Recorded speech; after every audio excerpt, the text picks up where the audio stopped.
In the heart of Portugal, near one of its most breathtaking rivers, a Belgian man lay inside his humble caravan, ravaged by hunger and despair. Just weeks earlier, he had been the victim of a brutal betrayal. His partner, the woman he helping to get European nationality, had attacked him, knocked him down with a stone on his head, stolen his money and valuable belongings, and abandoned him in the river, leaving him to bleed to death. Worse than the physical pain was the emptiness she left behind. No will to live, no hope in his eyes. A local farmer found him barely clinging to life and rushed him to safety. What followed was 6 torturous weeks of a fierce battle between life and death. Slowly, his body began to heal, but his mind remained haunted. When he returned to his caravan, he found himself facing the darkest chapter of his life. Starved and abandoned, he drank and smoked excessively, refusing food for days. By day 6, as death crept closer, he could feel his body shutting down, and he welcomed the silence. But destiny had a different script. At that very moment, a vibrant, beautiful young woman appeared at the door of his caravan, like a blazing ray of sunlight. She was full of energy, charisma, and life. She walked in with her smile. She brought back a pulse of hope. Despite his weakened state, he welcomed her warmly, treated her like a true gentleman, and offered her food, water, and kindness. The connection between them was immediate, intense, and electric. They shared love and intimacy that felt beyond logic. And then she left, without leaving behind any information about herself. He awoke, half convinced it was all a dream. But the food, drink, and towel told another story. It had been real. She had saved his life, literally. That day marked the rebirth of a man once ready to die. Inspired by her light, he began to rebuild. Within a few months, he signed a new project, found an apartment, and began to dream again. But she never left his thoughts. She lived in his mind and dreams, her face, her energy, her presence. Trying to piece together any clue, he remembered something she had mentioned. She had been on a television show. Using a photo he had secretly taken and advanced AI tools, he launched a search. On October 28, 2024, his efforts paid off. An AI agent found her Instagram profile. With courage, he reached out to her by email. 7 minutes later, he received a WhatsApp message. "I do remember you. Really wild time, but it was nice. You made it feel safe. Now I use a lot of perfume in the shower though. I thought about you sometimes. Didn't know you had my contact info." Their conversations resumed. She sent voice notes, recalling every detail and expressing how safe and loved she had felt. He replied, saying, "Now I've found you. We need to meet." Her playful answer, "Should we? But you treat me like a princess. Did you miss me?" His reply, "Yes, I miss you so much. I'm dreaming of you, believe it or not." Despite her family's threats of cutting her off financially and making her homeless, she decided to meet him. On November 2, 2024, she arrived at his place like an angel. They spent an unforgettable evening together, discussing everything. He told her the full truth. How his ex had nearly killed him, and how, on the day they met, he was starving to death. "You saved my life," he said. "You brought me back." That night, they embraced each other with love and peace. They believed that the universe had brought them together for healing. But their happiness was short-lived. Her mental illness worsened because she had stopped taking her medication. Her behavior became erratic, unpredictable. He had no idea she was a public figure, nor her age. Still, he cared for her deeply. Managing his work, health, depression, and her unpredictable behavior became too much. After she disrupted his life to the point where he lost a $250,000 project, he gently asked her to leave. She refused. She called her father, who arrived in rage, tried to force entry, took her luggage, and left. Yet she stayed, on his terrace, sending messages declaring her love and desire to be with him forever. He tried convincing her to go home temporarily so he could focus, finish work, and then go to Greece with her, as promised. But she wouldn't leave. One day, under the influence of substances, she entered a church nearly naked and filmed a video. The priest filed a complaint against her. A friend drove her home that day, but the next morning, her father intercepted her and committed her to a hospital. Later, her father and cousins invited him to a meeting, trying to convince him she was a liar and mentally unstable. But he felt more responsible than ever. He told her openly he wasn't ready for a full relationship given his own health and financial struggles, but she didn't accept it.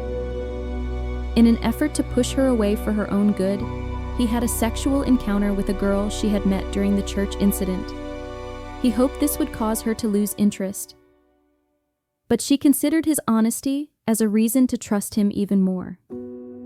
She returned to him from the hospital, and this time, he took full responsibility for her mental well-being. He cooked for her, listened, helped her reconnect with her parents and sister.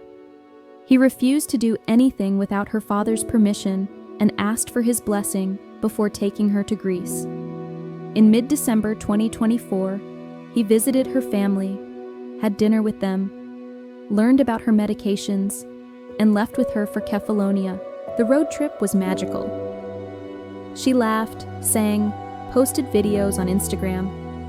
He only relaxed when she slept. In Kefalonia, surrounded by 7 suitcases, she buzzed with joy, showing him love like never before. He was deeply in love, though haunted by the age difference. He updated her parents constantly, informed them about her meds, and acted with integrity. But the pressure from her manager and friends grew.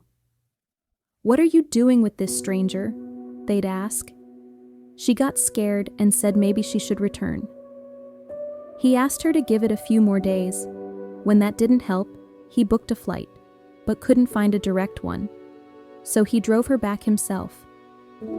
Back in Portugal, her father offered him a small house to stay in. Their relationship blossomed again. One day, she asked him to marry her. He was both thrilled and terrified. But all the hope shattered when she admitted she was messaging another guy, calling her relationship with him toxic. He was devastated.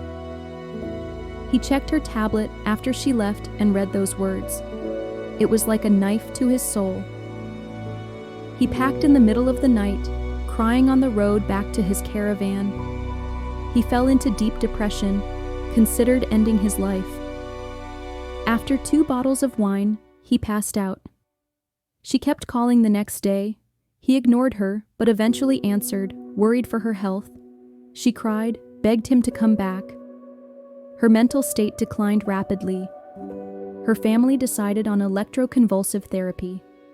Despite the advice of his uncle, a university professor, he couldn't stop them. Her mother, realizing their love, began to insult him and spread lies. He visited her daily in the hospital, hiding his pain. Influenced by her friends, she one day told him she needed space and suggested a break. He collapsed under the weight of it all. Due to lingering injuries from the attack, his blood circulation worsened, and he lost consciousness. He woke up freezing near the toilet.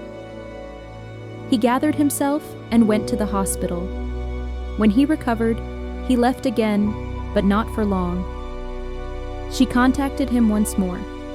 He returned, rented a flat nearby. Yet again, her friends disrupted everything. Every plan, every date was ruined. Hoping for privacy, he rented a secluded house, but she left twice to visit her friend. The second time, he checked her tablet again. Another guy, another toxic label. Crushed, he left the house so she could pick up her things. Now suffering severe breakdowns and health issues, he took the caravan and fled to nature.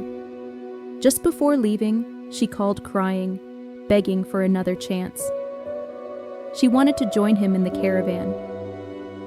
His ex, growing jealous, was stirring up more trouble. They packed together and prepared the caravan for their journey. But on Sunday, April 6th, her parents came, saying she had a consultation. They took her away under false pretenses and locked her in a hospital. Monday, April 7th, was the beginning of his total collapse.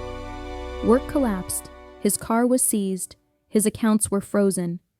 His ex had robbed him again. He was homeless. On top of that, his ex sent men to attack him again. The police intervened. Her father picked up her belongings without even checking on him. Her mother insulted him. He decided to focus on healing himself. 2 weeks passed, filled with pain. Unable to live without her, he called. She said she still loved him. He rushed to the hospital.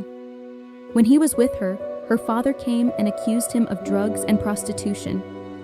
He almost retaliated, but walked away. After her release, they spent a few peaceful days together. They made plans for a long trip. But when he was in Lisbon for meetings, she drank and took pills, another suicide attempt. He felt a heavy weight in his chest that night. Her father called nonstop the next day. When he called back, he learned she was in ICU. He collapsed crying. Her family wouldn't let him visit. He called every hospital. A family friend finally helped him. He spoke to her in secret.